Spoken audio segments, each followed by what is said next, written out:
Well, good morning.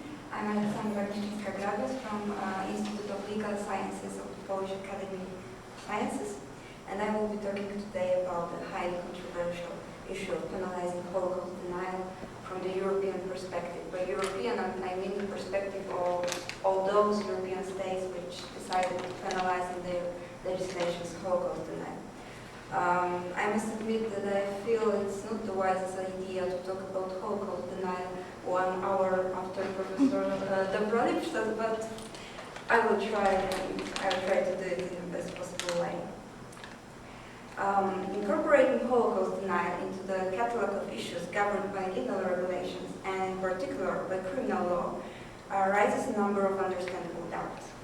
Because aside from the controversies related to the indisputable, in this case, problems with the freedom of speech and restricting freedom of speech, there are also problems with the form of legal regulations which ban dissemination of negationist theses, as well as with the effectiveness and consistency of their enforcement.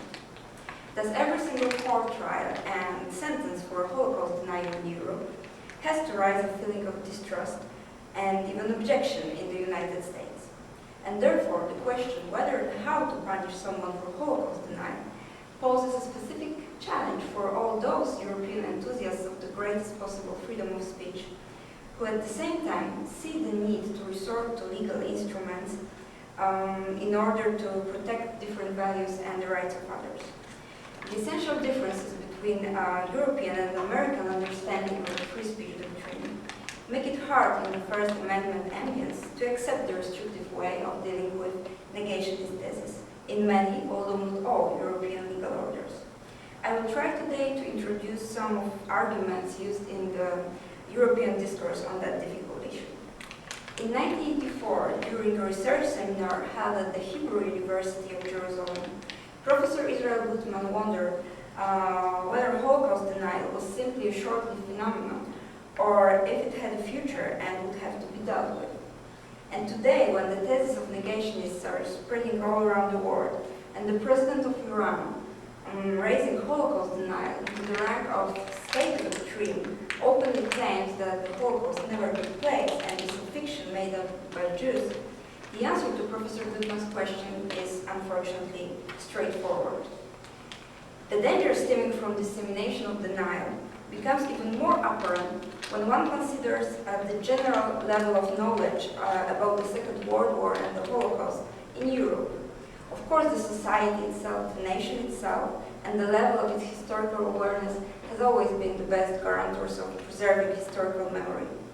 If, however, as indicated by a poll held in 2004 in Great Britain, over 60% of British population under 35 years old had never heard of the notion of final solution, and a year later, 30% of students surveyed in high schools in Brussels, in Belgium, are convinced that Oskar Schindler was one of Hitler's advisors, we can see how much opportunity exists for those who wish to distort and mispresent historical truth. Internet makes it obviously much easier, what is best proven by thousands of websites which furnish information about an quotation great Jewish lie in a way which makes them appear to be reliable, scientifically proven facts. Obviously, the low level of society's knowledge about the Shoah or the lack of the appropriate response to its negation are not in themselves a sufficient justification for punishing for Holocaust denial.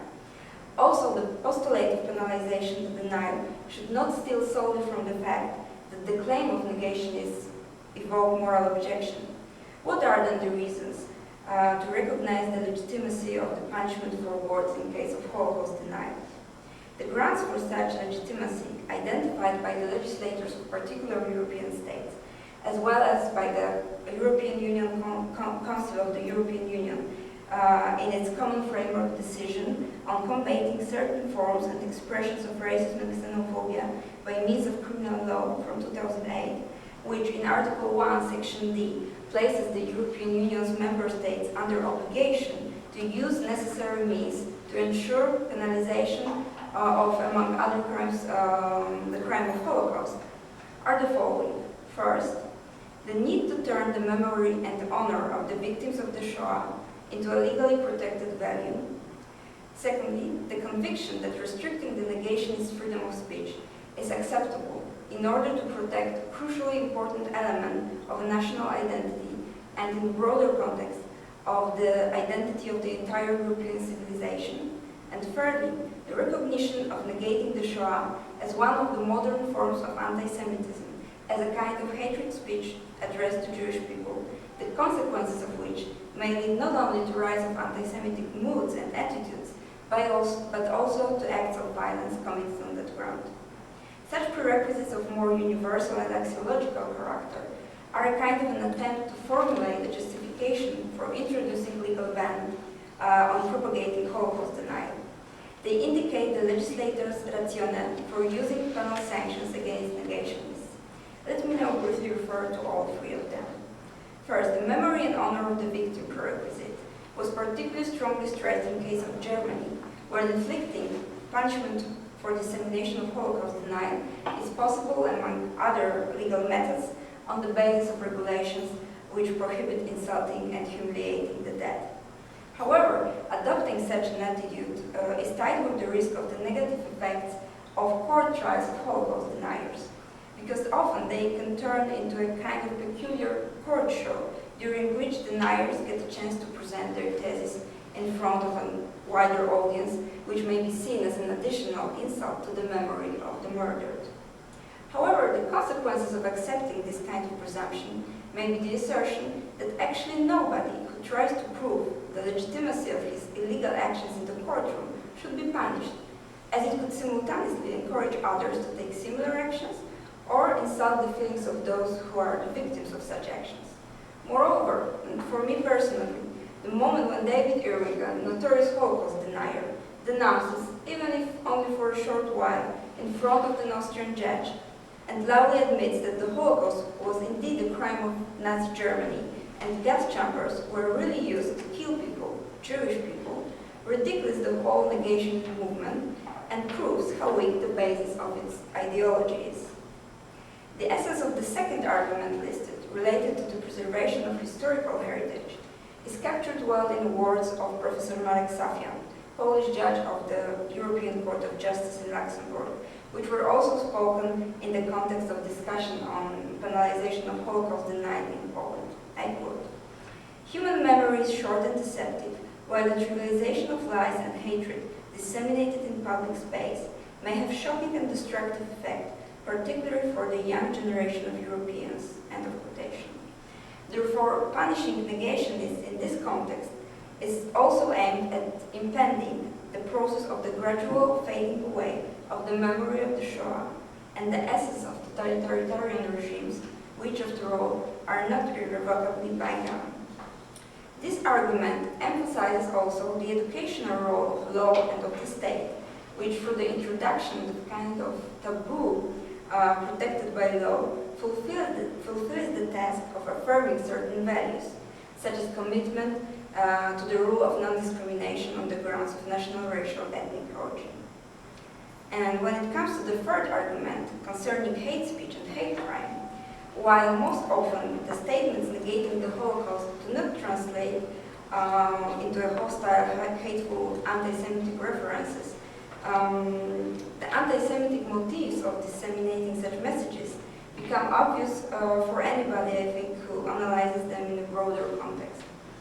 Negating the crime of the Holocaust has been described as a manifestation of anti-Semitism, among other documents, in the European Commission Against Racism and Intolerance Recommendation number 9, and in the document entitled Working Definition of Anti-Semitism, prepared by the experts of the European Union Agency on Fundamental Rights, as well as in a number of resolutions of the European Parliament.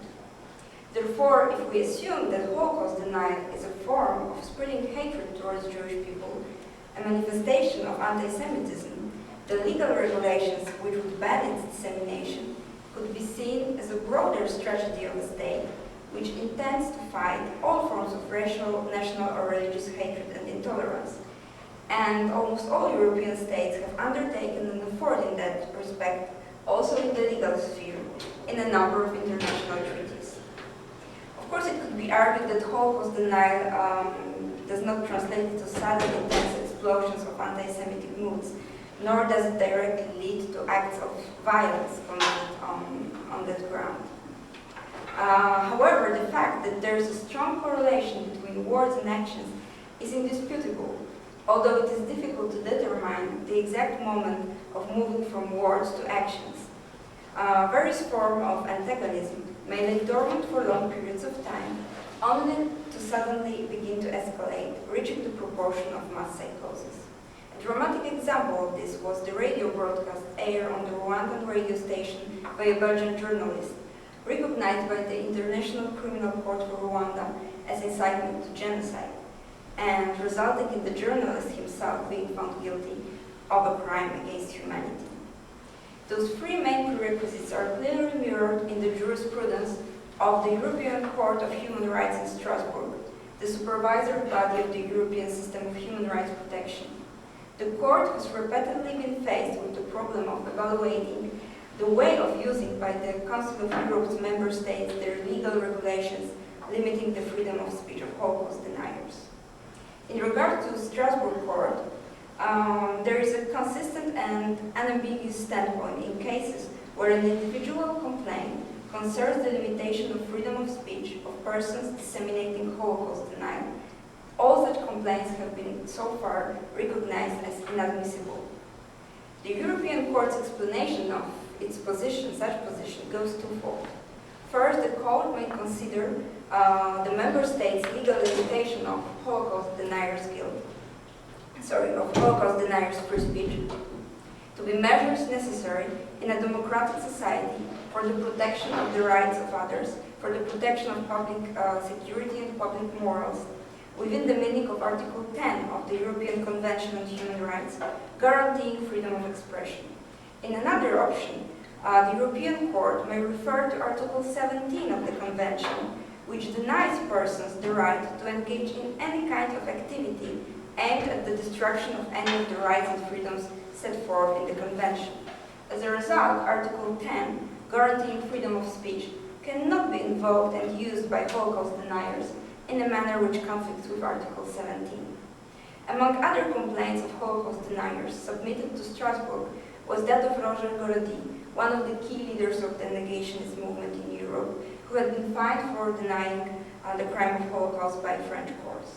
The European Court's standpoint regarding the attempts to use the Convention by the persons who disseminate the denial was presented here in a very decisive way.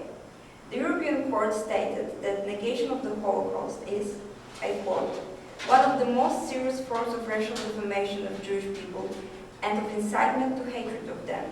The denial or rewriting of this type of historical fact undermines the values on which the fight against racism and anti-Semitism are based.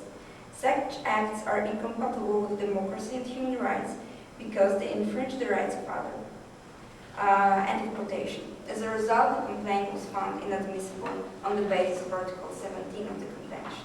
Some conclusions.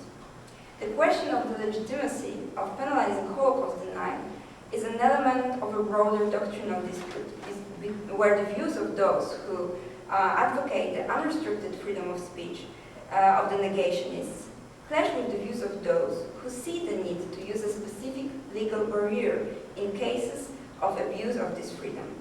The discussion on that is also constantly present among many European states. For example, in 2007, the Constitutional Court of Spain found the legal provisions penalizing negation of Holocaust unconstitutional. It stated that the danger of restricting free public debate within the democratic society of Spain overrides the need to counteract dissemination of Holocaust denial. The fact that serious doubts are rising among European legislators and courts is caused also by another phenomenon of multiplication in many states of so-called laws of memory. Recently, there have been more and more legal regulations penalizing various historical lies, some being far from rational. Two significant examples. In the Turkish Penal Code, it is forbidden to publicly claim that the genocide of Kurds had ever taken place. The world-famous Turkish writer and Nobel Prize winner Orhan Pamuk was prosecuted in 2005, being accused of a public insult of the Turkishness as he had stated in one of the press interviews that murdering Kurds by Turks was nothing but genocide. And grotesque as it may sound, at the same time, France and Switzerland penalized public denial of the genocide of the Kurdish people. And simultaneously, the Russian parliament started preparing a new law forbidding any critique of the role of the Soviets in the Second World War, which is a serious abuse of the truth from the Polish perspective. Thus, it is clear that legal regulations on penalizing denial, Holocaust denial, can be used by the legislators as a precedent and a kind of an excuse justification for introducing new memory laws which sharply limit the scope of freedom of speech. Obviously, the problem of penalization of Holocaust denial does not only come down to indicating arguments for and against such method of dealing with this negative phenomenon. The very shape of the particular legal regulation, including the form and scope of penal sanction and the manner of using it by the courts, by national courts, is equally important and again at the same time controversial, because these elements most often decide on crossing the thin line between justified restriction of freedom of speech and excessive legal repression, which limits that freedom in an unjustified way. Thank you for your attention.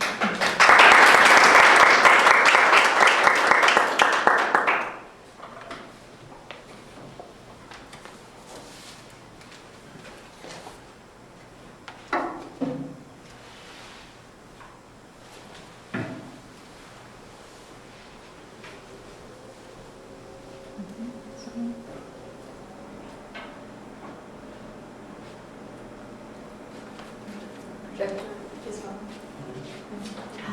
Yes.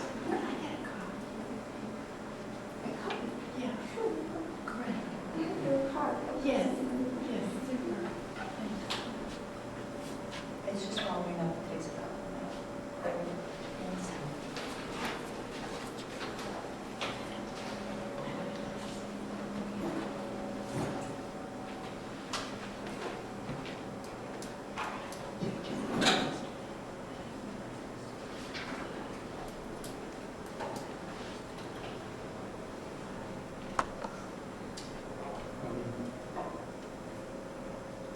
Good morning. I'm Marek Kucia. I'm a sociologist and a political scientist from the Jagiellonian University in Kraków, Poland. I'm going to talk about a pretty peripheral issue as regards the mainstream of this conference, namely anti-Semitism in a remote country, Poland. And I would like to look at its global and local aspects. Why Poland? Apart from the obvious fact that I'm interested in the country where I come from and where I live.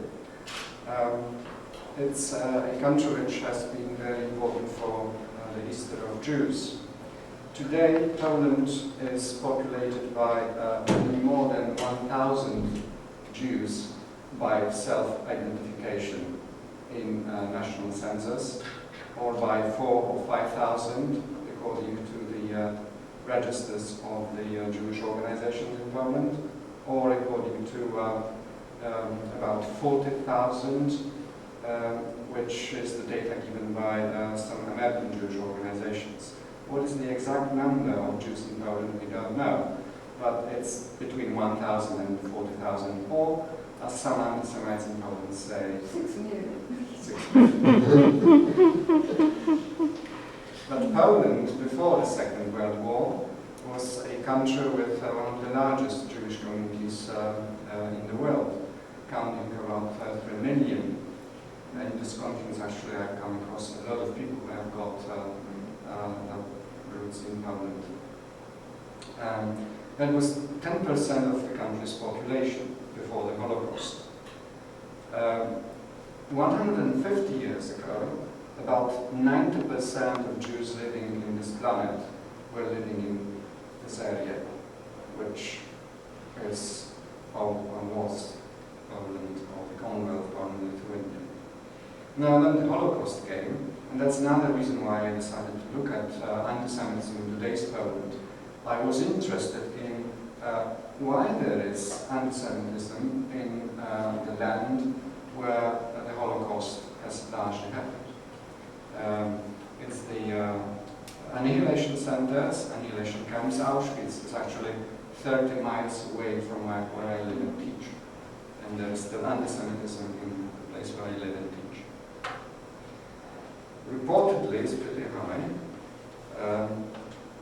Yitzhak Shamir, when he was Prime Minister of Israel, once said that all Poles had sucked anti-Semitism from mother's milk. Now, if we exclude those who were not breastfed, this is a pretty large estimation. Well, if we take other estimates, it's still pretty high.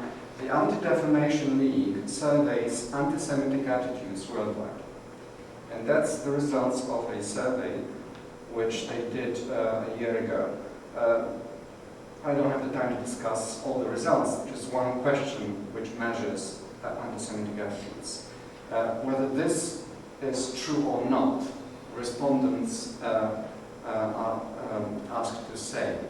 And that's the results from several countries of Europe. Here we have Poland with 55%, more than half of Poland's adult population, which believes that this anti-Semitic statement is true.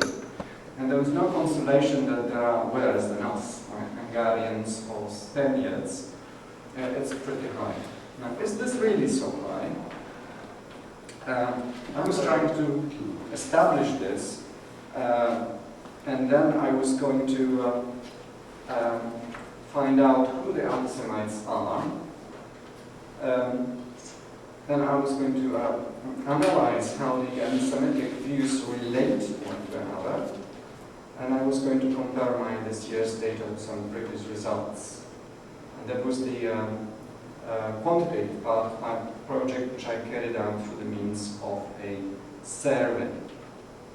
But I decided also to go deeper into the problem through some qualitative research, through the means of focus group interviews, which have the aim to determine what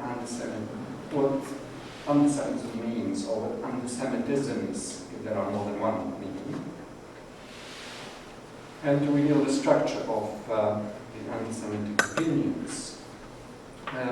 My project has been part of a larger project, that's the title. I've been involved in Auschwitz research for many years as a continuation of this project, generously sponsored by the Polish government, the Ministry of Science and Higher Education, and I don't quote the number of it. Now, my theoretical assumptions were that we've got a variety of anti-Semitism, and while we're trying to survey it, one has to define the categories. So there is modern anti-Semitism, and there is religious anti-Semitism, and there is, or traditional if you prefer, and there is what I called post-Holocaust anti-Semitism,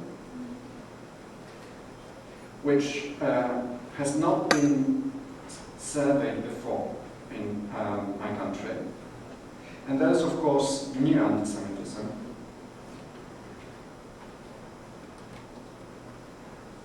I've said there's been some research projects in Poland which have dealt with this problem.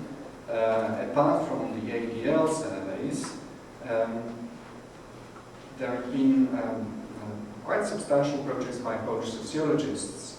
Helena Datner is a woman sociologist from the Jewish Historical Institute in Warsaw, and she and Ireneusz Krzemiński, a professor of sociology from the University of Warsaw, launched a major project in 1992, which Datner repeated partly in 1996. And then Krzemiński carried out a new wave of his survey in Poland and the Ukraine in 2002. And I was using their approach a lot because I was going to compare today's attitudes or opinions with the past. And for this you need to ask exactly the same questions in the same way. As the publications of the Chinese. Now, what sort of questions do you ask people? For modern anti-Semitism, this is the question. Do you agree with the statement that Jews in our country have too much influence on A, political life, B, economic life, C, the media? And there was another question, do you agree with the opinion that Jews have too much influence in the world? Just generally, too much influence. This gives us 4 items, which are the basis for the assessment of anti-Semitism of its modern variety, related to modernity and life. Okay? Then there is religious anti-Semitism. You can ask various questions. I decided to take one from the previous surveys. Sometimes one hears the opinion that Jews have so many troubles because God punished them for the crucifixion of Christ. Do you agree with this opinion or not? And then I designed a question which was meant to measure what I call post-Holocaust anti-Semitism. One hears sometimes an opinion, it is true that the Holocaust, the annihilation of Jews, was a major crime. But it is good that in its effect, there are hardly any Jews in Poland. Do you agree or disagree with this opinion? And to all of those questions, people were asked to give one answer from this variety, which then you combine in your analysis into a yes answer, positive answers, and no answer, negative answers.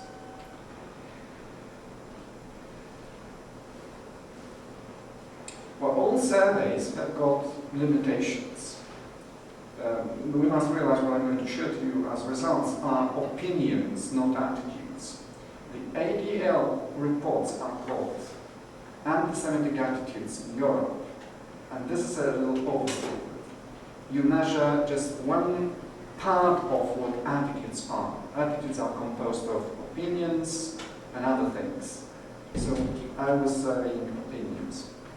Then questions may inform people. When a respondent hears a question, he may actually start having an opinion on this question while the question is asked, not beforehand. And the style the question is asked is also informing people's opinion. Then there is, some respondents want to be polite to you. They would like to tell you what you want. So if you ask a question in a certain way, you may actually get the wrong answers. Right? And then there is political correctness and incorrectness. In some circles, it's politically incorrect to speak against the Jews. And people would say, difficult to say, right? In other circles, it's politically correct, or whatever we say, incorrect, right? To criticize the Jews, and they would go on, irrespective of their own kind of view. And of course, we all are tired of being surveyed all the time, so my respondents are. This is some facts about my survey. Field work was done in January. It was carried out by a reputable Polish pollster, OLOP, which is part of the Thailand Software Global Network. They carried out face-to-face interviews in respondents' homes. This is how we still do it in Poland, following George Gallup, the original. Hardly ever we do telephones. The sample was 1001, and people aged over 15. Which gives us this sort of statistical limitation. So if the result is 95%, this means that statistically the error is plus minus 3. Right? If this is 5%, that's also plus minus 3. If this is 50%, the error is larger. Right? The closer to half you go, the more erroneous you are. That's the results. Now, what we have here is the, depends how you start, right? I would start positively, right?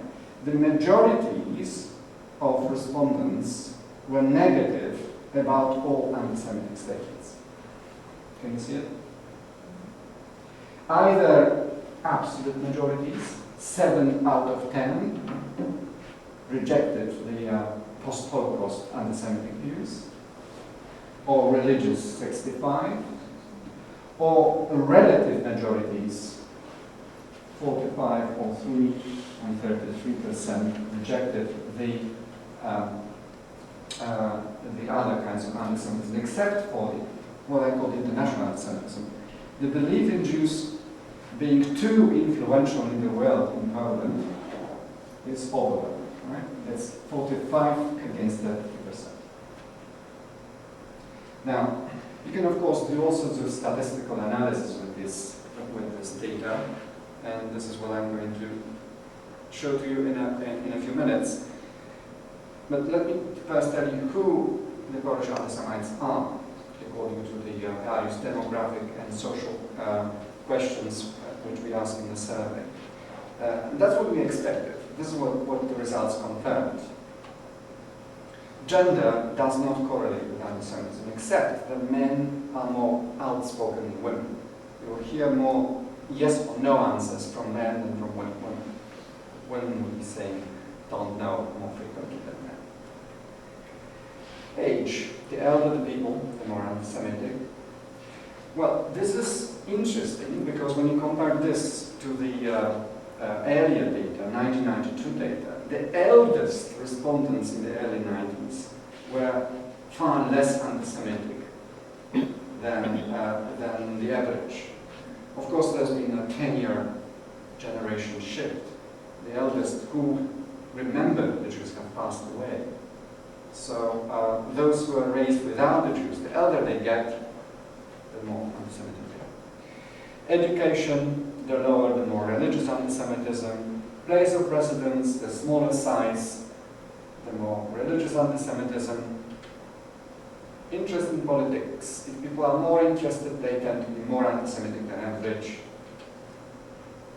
If they perceive they are wealthy enough, they tend to be less anti-Semitic than the average. And this is what we didn't expect.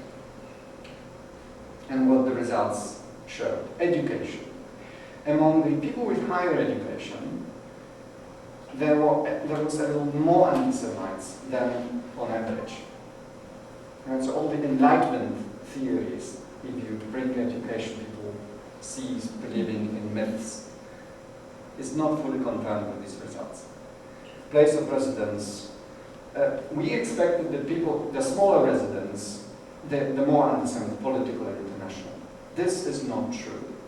Big cities are stronger anti-Semitic than smaller locations. Regions, this is very complex. Roughly 4 regions in Poland.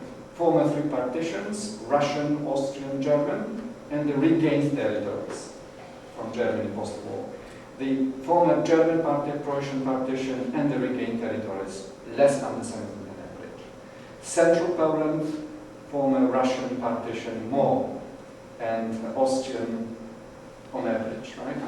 There's one exception, the district of Lublin, and I will have some qualitative results to tell you about this because I was so interested in why Lublin stands out from the whole Russian partition. Political opinions, the less defined, the more anti-Semitic. Okay, now attitude to religion, this is interesting. Poland is 90% Catholic, according to self-identification, and churches data. They are practicing and non-practicing. Those who do not practice regularly tend to be less anti-Semitic than those who practice regularly. This is very interesting.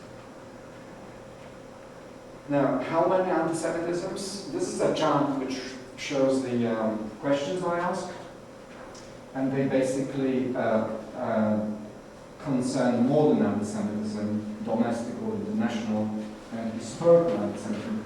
These two, the answers to these 2 questions are highly correlated. So are the answers to these questions. Right? So that's why I'm saying there are at least 2 anti-Semitisms in Poland, the modern and historical, and of course all of them belong to Donald Trump. Now, index. If you combine positive answers to 4 items, you've got the index of anti-Semitism. If you do, you have 4 items. If you have 4 answers, yes, you've got strong anti-Semitism. And then you go no answers, yes, with no anti-Semitism. The same can be said about anti-Semitism, rejection of anti-Semitism. And now, this is the results in comparison. The 1992 results revealed almost 20%, 17% of strong anti-Semitism in Poland. Then 96, 24. 2002, even more. It was very, very, very troubling. My data show that anti-Semitism declined for the past 8 years, but it's still, if you see it, it's still 20, 25%, 1/4, 1/5, 1/4 of the country's adult population would be strong anti-Semites.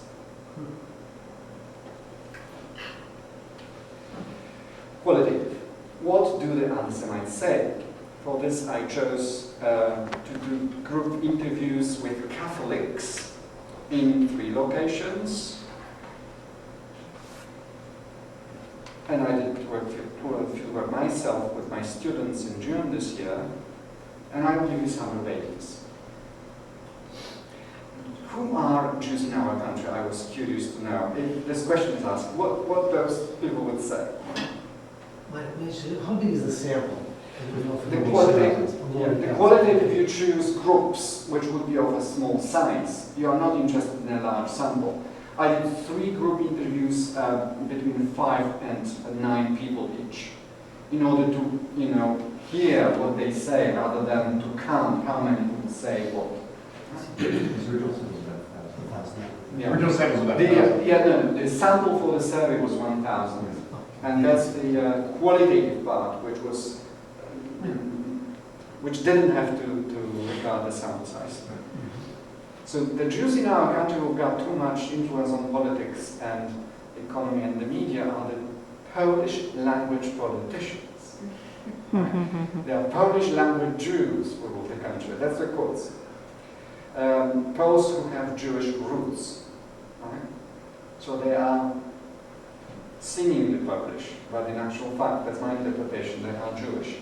Whether this is true or not, they don't care. Right? This is what they believe. Who are the Jews in the world who got too much influence? The Jewish upper class, the oligarchs, not ordinary Jewish people. Right? And mind this, Jewish in banks, Jews in America. Right. Now the religious anti-Semitism question.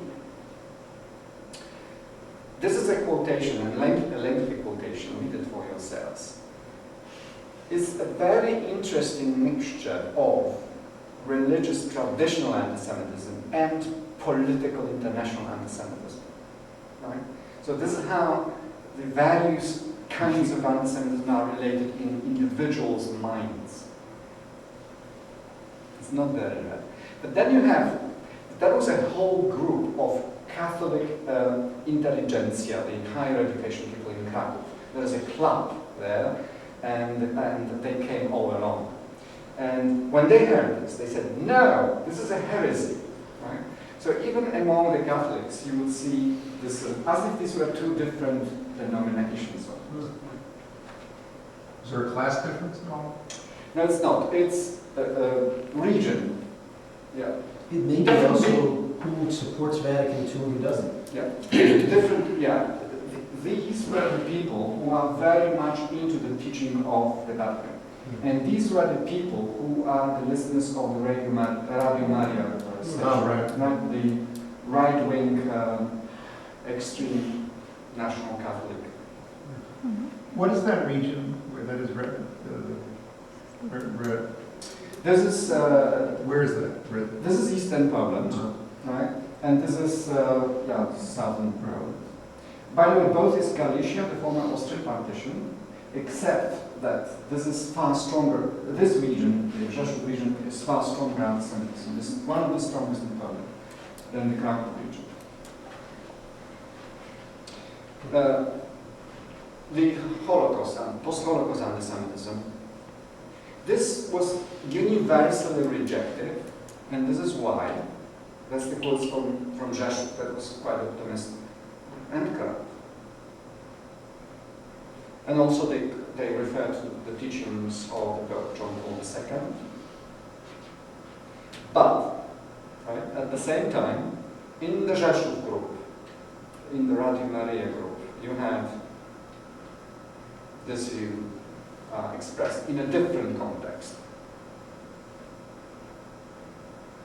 The English language translation does not render the anti-Semitic flavor of these utterance. Right? And you see, when I spoke with these, when I interacted with these people, they were nice. They were, you wouldn't think they are bad, but at the same time, this is what they say. All right, conclusions. There is a fair amount of anti-Semitism, but less than commonly believed. Generally two kinds, modern and historical, with modern being wider spread than historical. Polish modern anti-Semitism is more global than local. It's like elsewhere in Europe or in America even. Whereas the historical anti-Semitism is probably like in Hungary or Slovakia or in Ukraine, wherever the Holocaust happened. It's more localized. The question about whether the post-Holocaust anti-Semitism does not wouldn't mean anything in a place like the UK. Maybe Belgium, because they were Jews, or France, living in Belgium, who perished in the Holocaust. But I don't know. I would have to ask this question then. New anti-Semitism.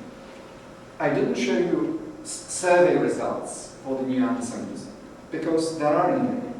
Right? Even ABL doesn't have a good question which would measure it.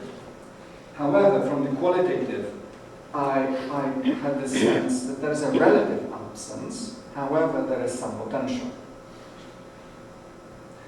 And I have to finish now, so thank you very much. Thanks for your attention.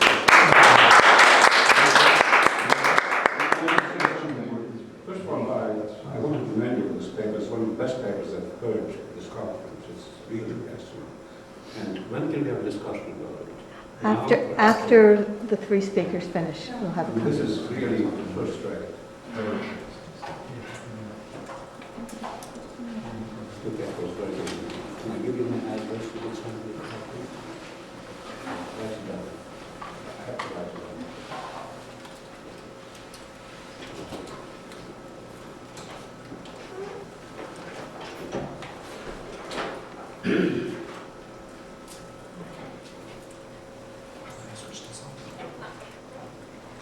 Do you need it?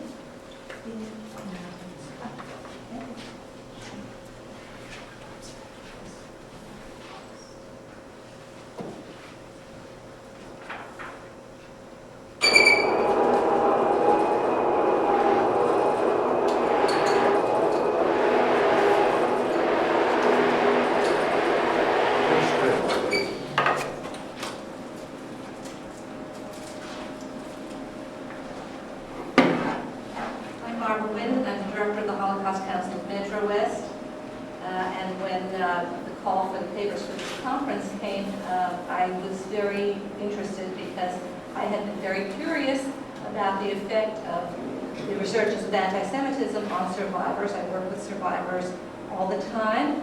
I don't work with them in a social work kind of way. They are part of the education that is very much part of my role in the council. I don't know if any of you heard the news report this morning of the 9-year-old boy who saved his brother's life in the swimming pool. It was a swimming pool accident. The mother panicked, and the 9-year-old saved it because he knew how to administer CPR. And I'll come back to that in the conclusion of the paper. I'll begin with reference to the song Viahin Soll ich gehen. It's a Yiddish song. It was written during the Holocaust era by Korntyre, a Polish writer who was murdered in Auschwitz. And the song begins, where shall I go? Who can tell me where? Where shall I go when there is no place for me? No one, all the doors are closed to me. And I have the sense that our survivors are feeling that again, that song is echoing again as they remember, the slogans they remember of the 1930s, Poland is for Poles, Jews to Palestine, have become Jews out of Palestine, and the Helen Thomas outburst, Helen Thomas, the White House journalist, who said that the Israelis should get the hell out of Palestine, and when asked where they should go, she said they should go back to Poland, as you know, assuming that all the Jews came from Poland. Well, certainly, in my study, the Jews didn't all come from Poland. My study was very, very select in that I interviewed 5 survivors for this. 5 of the survivors who are among our youngest survivors. They were children or teenagers during the Holocaust. All but one of them only one of them lost every member of her family. All the others survived with some or all family members intact. They all, one doesn't call himself a survivor, calls himself an escapee or a refugee, but we use the Yad Vashem definition of a survivor, anyone who was in camps or who fled from Nazi Europe. All the other 4 survivors were all helped by righteous rescuers. So that group, that subject group, is very special in itself.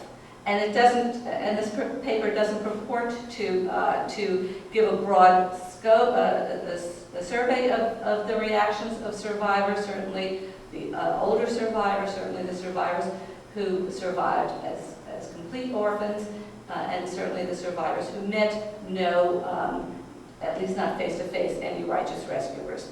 So, given that, I just wanted to tell you that the hypothesis for the study was that living with the memory of the Holocaust and its prelude has made survivors keenly alert to current anti-Semitic rhetoric and threats. Consequently, the effects of these threats have more pronounced impact on the survivors than on Jews who have not experienced the Holocaust. The method, as I mentioned, was to draw up a series of questions, and I did this I chose my survivors. They all, the survivors I asked all responded that they wanted to be part of the process. I actually emailed them because I didn't want them to feel compelled, and I thought it would be easier to refuse in an email, but they all wanted to be part of this survey. The interviews were conducted one-on-one. I videotaped them and also took notes as they spoke. I didn't interrupt them. I didn't bring in any other issues than what they remembered. I wanted these responses for this particular survey to be immediate and visceral. And I believe that the value of this is for part of understanding, a comprehensive understanding of the effect of the Holocaust on survivors. More practical, its value for physicians and mental health therapists, and for media to share with people who are here and interested in hearing the results. So my questions, I grouped my questions into five topics. their personal response to the new anti-Semitism, the survivor in the world, Israel, their reactions to Israel, after the Holocaust, in other words, the Holocaust's effect on anti-Semitism, and just a general looking back and going forward. I don't think I have the time to give you the histories of my survivors. They're very, very interesting and unusual, as are all the stories of survivors, but I think these are particularly so. But if there's time at the end, we can address that. And so I do want to share the conclusions, which I think is what interests you all here. So under the survivors in the world, well, let me go back a little bit. Most of the survivors, all of the survivors, do feel the threat. One of them said that he doesn't feel it as an immediate threat, but they all feel threatened by this. They're all made uneasy by this. Only one of the survivors reported that he doesn't have bad dreams or nightmares. All the others do. Most ascribe the advance of the new anti-Semitism to the Muslim extremists. Two of the survivors, two Polish-born survivors, mentioned the church. The others did not, and one survivor mentioned the economic situation. The notion of history repeating itself was used over and over again by these survivors. They all spoke of that. On the subject of survivors in the world, only one has not traveled beyond Poland, Germany, her coming to the United States, and she has gone to Israel, but she hasn't visited other countries in the world. All the others are pretty well traveled in Europe and in South America, Australia, Asia, Africa. One has visited Africa, and one actually trekked just a few years ago through Tibet. So it gives you a sense of how vital these survivors actually are. Even the one who is suffering illnesses related to the Holocaust fights against that every day and doesn't complain and just comes and does her work. So this is a rare group. They all mentioned that in traveling they did not encounter anti-Semitism. In fact, one of them said that he encountered more anti-Semitism in this country, in his apartment building, and also when he was in the Army, because this is my escapee. He is, I'll call him Ed. He left Kristallnacht with his family, with his immediate family.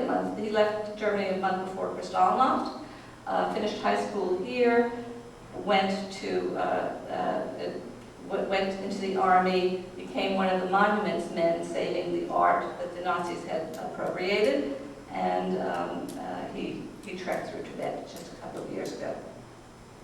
On the subject of Israel, all of them expressed admiration for Israel. They also expressed some criticism of Israeli politics, but really they were very reserved about it. It was an attitude of you don't hit a man when he's down. I asked them if one of the questions was if they would feel comfortable if their children were to move to Israel, and all of them married, all of them do have children and grandchildren. And the response, I found the response surprising. Only one was uncomfortable with that notion. One thought that they would be more secure in Israel than they are here because of Israel's security, not because of the, he's very right-wing, and he believes that Israelis know and do more about security than the United States does. So that was the reason behind that. Two of them said they would follow their children there. One did not. One would not follow, but he would not be upset if the children moved there. After the Holocaust, none of the interviewees saw a direct trajectory between the Holocaust and the new anti-Semitism. However, they are saddened and disappointed that the Holocaust hasn't eradicated this hatred as they had hoped it would.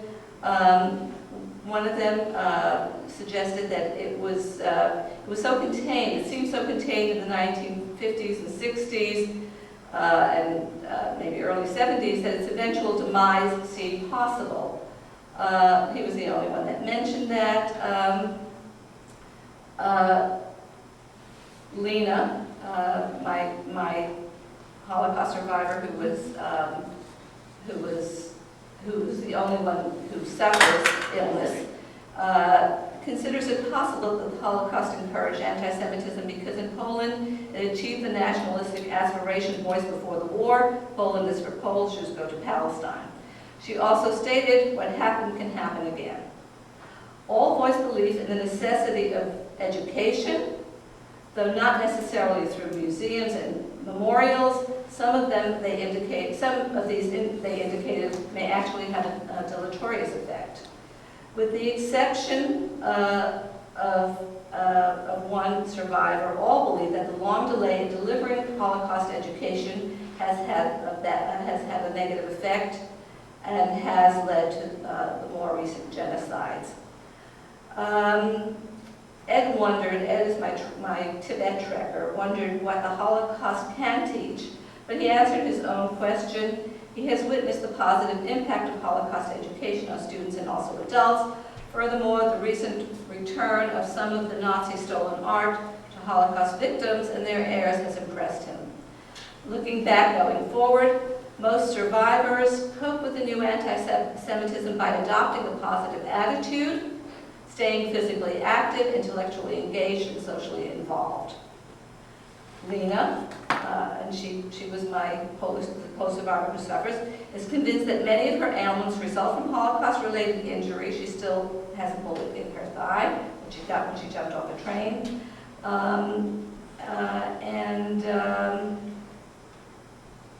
And the stress of coping with memories as well as the new anti-Semitism. Although she views the current socio-political and economic situation as 1930s redux, a vivid history of what I went through. Ed negates the physical effects of his stress. He is determined to live to be 100 as one of his grandfathers did. All emphasize the importance of vigilance, of speaking out against anti-Semitism and other injustices, of interfaith dialogue and of educating people, particularly young people. And that goes back to what I originally said about the 9-year-old. The 9-year-old knew CPR, his mother did not. And when I heard that today, it reminded me of how important they consider educating the young.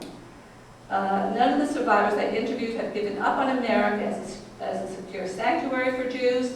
Unlike an increasing number of European Jews, none of these survivors have sought a safe contingency and bought a rented suitcase apartment in Israel. Is my time up? Yes. Yes. So thank you very much, and I'm happy to answer your questions. Affordable and was largely designed for this. Because we asked ourselves, how does this transmission take place within the country? It's not as official, not formally, not officially tabooed and not published. Is it punishable in Poland? It is. Then just last week there was an interesting item in the Polish and the Poland report on this philo-Semitic trend. We didn't discuss it. The philo-Semitic trend in Poland. This nostalgia for Jews, which minorities have, and so on. And if you ardent, fanatical philo-Semites went around buildings and wrote, "Here live Jews. We are missing the Jews." They were arrested by the police because the police thought that they were insulting. The word Żyd is an insult by definition in Poland. So this paper is extremely interesting because there's the Jewish conception, which I myself, I'm a scholar by profession, but I myself share that if I were to ask, if I were spontaneously to say, where is the assembly most deeply rooted? It is Poland, it is uniform, it is universal, and what few accept. And this is a common belief which I should know better, instinctively have that same attitude. What impressed me most was when we studied, first of all, the Holocaust. The political parties in Poland had all political parties, except for the PPS, the PPR, and a small anarchist group, had a provision that Jews should not be citizens of Poland after the war. When I read that I was shocked. Jews are being burned by millions. And the leading political parties in Poland, you can find that in Ringelblum's book, Poles with Jews during the war. It's translated into Greek. That was to me horrifying. That, by the way, the same was true in Germany. All German political parties, with the exception of the communists and socialists, in the opposition to Hitler, did not want to grant the Jews full equal rights after the war. Of course, they would stop discrimination, but Jews should be at Fremdenrecht, which means right of strangers, that not be so. The other, I just want to read a few points because I have so many points, but the other one is intellectuals and anti-Semitism. You'll find this in Russia as well. Orwell used to say there are certain absurdities which only you have to be highly educated to believe in it. And I become more and more convinced of this as I study German anti-Semitism. The idea, for instance, let's take a Nazi idea, which was sort of orthodox in Germany under the Nazis. Every Jew is a born criminal. Der Jude ist die geborene Verbrecher. I tell the Christian, I discuss with German Christian, they say, means God revealed himself among some to a gang of criminals. Now, the average German was more skeptical towards this. What is it? It doesn't make sense that every Jew is a born criminal. It just makes no sense. But if you study something in German with a footnote, the German genuflects before footnotes. The more footnotes a study has, the more persuasive it is. And if it bears a patina of scholarship, it's very persuasive. Intellectuals were prepared to believe the most monstrous things, which the average German was skeptical of because it made no sense for him. He didn't read any books. He had common experience. So you have the same thing to some extent in Poland. They're not reading books, but they're intellectually alert, searching for explanations for political events, and latch on to the Jews. But the average Pole has a sort of a visceral reaction rather than a sophisticated reaction that was capable of being receptive to these elaborate theories of the Jewish. In Russia, you have a different phenomenon. For instance, by the way, there's an interesting point. The Arab-Israeli conflict doesn't figure it all. There's the whole region of Eastern Europe. The Arab-Israeli conflict is not a factor. In Hungary, certainly not in Russia, and what you have in Russia is a strong politicization of anti-Semitism. Anti-Semitism is a weapon. It's very complex in a battle about the nature of Bolshevism, the nature of Russian, and so on. A very complex battle. So there, the intellectuals are much more anti-Semitic. I was marching at a demonstration as a participant in Moscow in the 1990s, just to listen to this. And suddenly, I hear a cry, probably a little bit of Russian, Смерть еврейским оккупантам, death to the Jewish occupiers. So I was marching with them, and I got very shaken up by this. So they asked me, were you insulted by this? I said, yes. These were crazy intellectuals marching, and had banners of Lenin. And I asked, how do you walk? And do you know what Lenin said about this? So they began to, they surrounded me, they were not hostile, they just tried to enlighten me. Why they shout, "Смерть еврейским оккупантам." So these were all intellectuals, people with educated degrees and so on, who marched with that demonstration. So these are just 3 remarks I want to make, but there's so many other remarks. I'm glad that you corrected the picture. Things are much more complicated. And above all, it's very important to know what are the channels of transmission. Where did all this come from? When it is, in Poland it was in the air in between the 2 world wars. It was naturally Judeo-Palestinian and so on and so on. I'll just tell you, it might be historically of interest if I can a little bit personal, because I had some experience. I was born actually in Bukovina. And at the end of the war, I passed through Poland and stayed for a short while in Bytom. And one night I was almost killed. I was at that time a teenager. The NSZ, Nationalistischen Bräune, they're called fascistic groups, were killing at night communist and Jews. Wherever you stop people on the street and finding that, and they were killed. You know, 1,000 Jews were killed in Poland after the war by these groups, by these NSZ that we had. So I walked out with a friend of mine in Bytom. He walked in one direction, walked over from him in front of I in the other direction. He was stopped and he was killed. So I sense here in Poland there is drenched Jewish blood. The organization is killing Jews after the war. So your paper is so interesting, and I have so many other clients, but I don't want to occupy this. I have a question for Professor Kucha.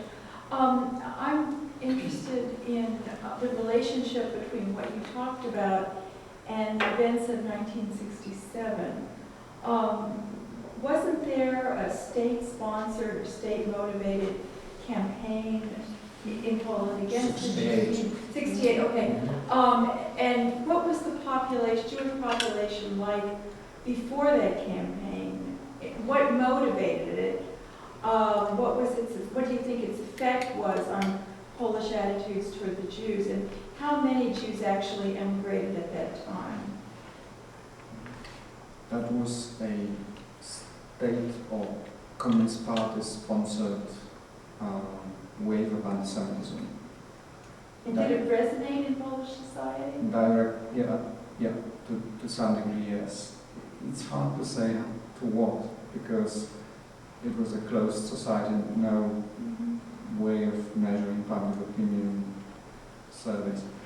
And a lot of state-sponsored rallies, but from what we would now call qualitative, from the utterances recorded or diaries, from interviews which historians now do oral history interviews with the people who remember this period. There was a fair amount of support of this anti-Semitic campaign by the ordinary people.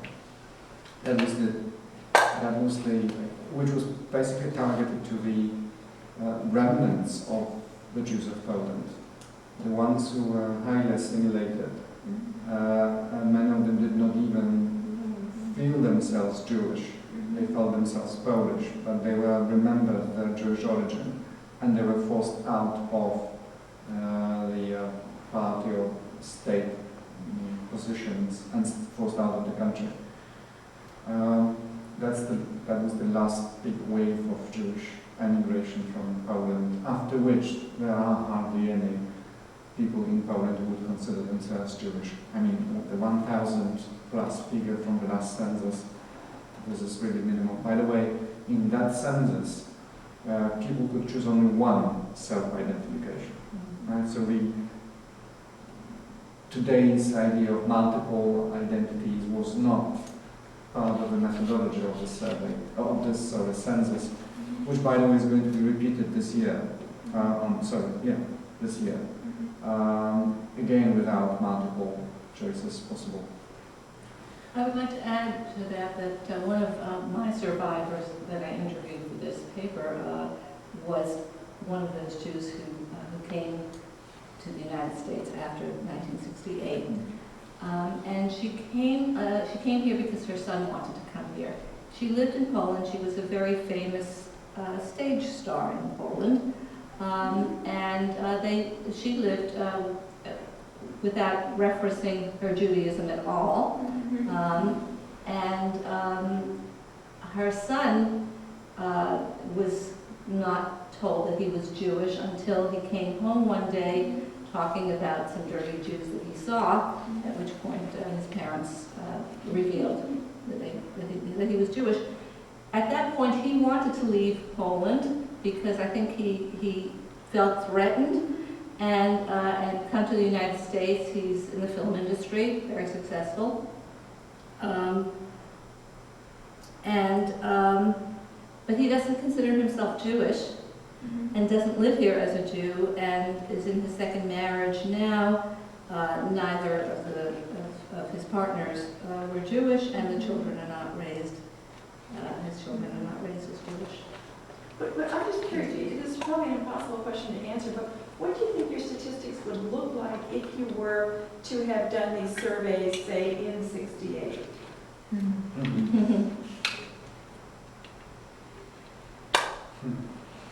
Really difficult. If this was done in '68, after the government-sponsored anti-Semitism, people would have said, finally there is not too much influence of Jews in Poland, right? Because the remnants of Jews have been forced out of the influence positions. If this had been done in '67, perhaps the answers would not even be different to the ones which I've got, because I believe very few people in Poland would sense that those Jews who were forced out in '68 were Jewish. You know, much depends, much of those results depends on how people feel they are prosperous. That was partly discussed by me. I mean, anti-Semitism, in my understanding of my data, is highly related to this sort of bad feeling about myself, that I'm not doing well enough, my frustrations, particularly the financial situation.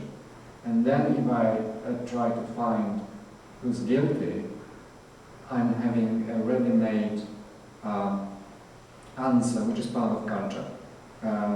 Jews are guilty, right? Can you mention the statues of the Jews that are for sale in Poland? The stereotypical. Well, that's one aspect of it.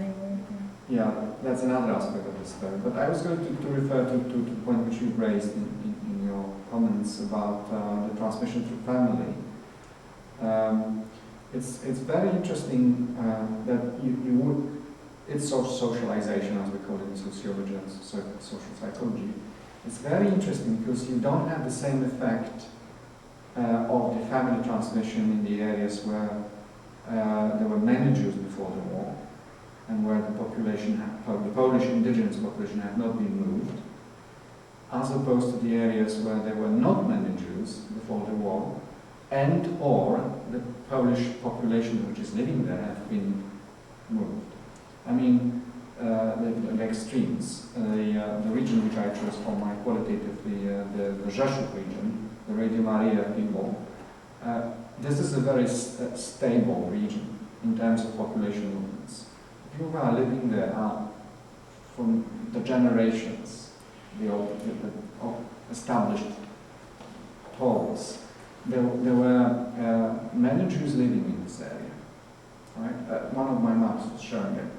And then I oppose this to the areas close to today's Germany's border, right? The western parts of Poland, which had been Germany before the war, where the population, today's population, which is almost wholly Polish, was moved from what used to be eastern parts of Poland before the war, which is now Ukraine or Belarus or Lithuania. But there were many Jews living, right? And the level of anti-Semitism in those two regions, today's eastern part, Rzeszów, and today's western part, Zielona Góra, are opposing. High in Rzeszów and low in Germany. Now, both people have got the transmission through family.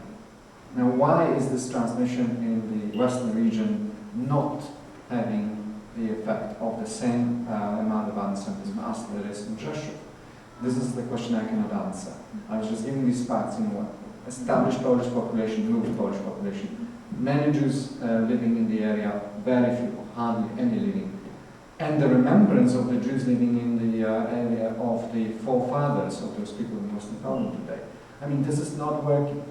So I would argue that emigrants would be less anti-Semitic than the settled people. Mm-hmm. This is my hypothesis. What about the teaching of the, when we're talking about the family, what about the teaching in schools? Yeah, that's another thing. Start from... Yeah, I've got another chart which I did not include in my presentation, which shows how low anti-Semitism is among the school students, the 12 to 16-year-olds whom I surveyed, not as part of this project a few years ago. And the level of anti-Semitism is minimal, it's 5%.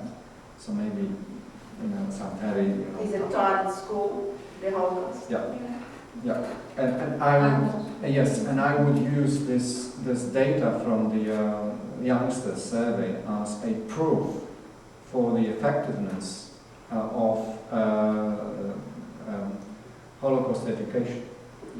But at the same time, you have the 2010 results compared to the 2002 results. That's it, that's why. And then there is a table which I did not include, which shows, 10 years ago, I did 2005. I did a survey, and Holocaust education has been around for some 10 years at least.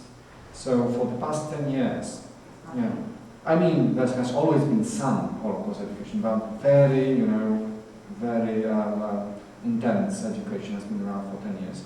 Now, why are those in their 20s more anti-Semitic now, while they were not so anti-Semitic 10 years before? And that's another hypothesis I've got. Anti-Semitism, as all other xenophobic attitudes, are related to age. The elder people become, the more xenophobic, i.e. anti-Semitic they become. And then if the frustration from your life situation comes along, that's another factor which strengthens the possibility of anti-Semitism. And you have got this sort of various factors operating.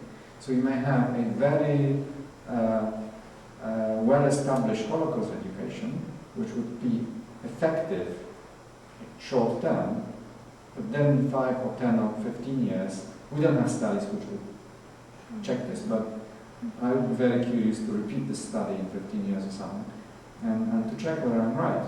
This is something which you cannot cope with unless you have what is very trendy in the EU, lifelong learning, right? That you do Holocaust education not only in the school age, but throughout your life.